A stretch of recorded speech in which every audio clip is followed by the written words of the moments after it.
కొబ్బరికాయ తోక తీసి దేవుడికి నైవేద్యం పెట్టాలా, తోక తీయకుండా దేవుడికి నైవేద్యం పెట్టాలా? ఇది చాలా మందికి ఉండేటటువంటి డౌట్. ఎందుకు కొబ్బరికాయని కలశాల మీద ఉపయోగిస్తారు? ఎందుకు కొబ్బరికాయనే దేవుడికి అభిషేకంగా వాడతారు? ఎందుకని చెప్పి కొబ్బరికాయని పూర్ణాహుతిలో వాడుతారు? చిన్న శ్లోకం చెప్తున్నా వినండి. నారికేల సమద్భూత త్రినేత్ర హరసమ్మత శిఖయా దురితం సర్వం పాపం పీడాంచ మేనుత. నారికేల సమద్భూత, నారికేలం అనేది సకాల భూతాలకి అధిపతి అయినటువంటి పరమేశ్వరుడు యొక్క స్వరూపం లాగా.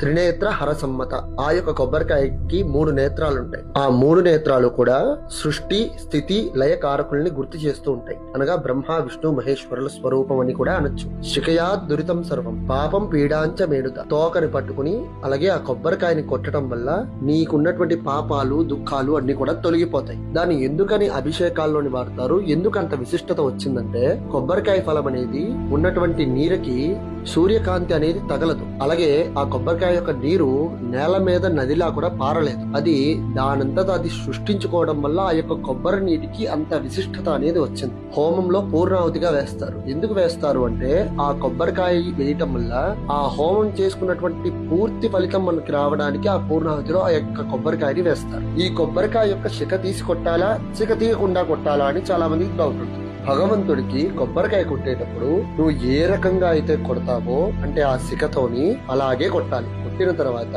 కొబ్బరికాయకి తోక ఉండి పెట్టడం వల్ల అది నైవేద్యంగా మారుతుంది. ఎప్పుడైతే నువ్వు తోక తీస్తావో అది బలిగా మారుతుంది. అది భగవంతుడికి నైవేద్యంగా పనికిరాదు.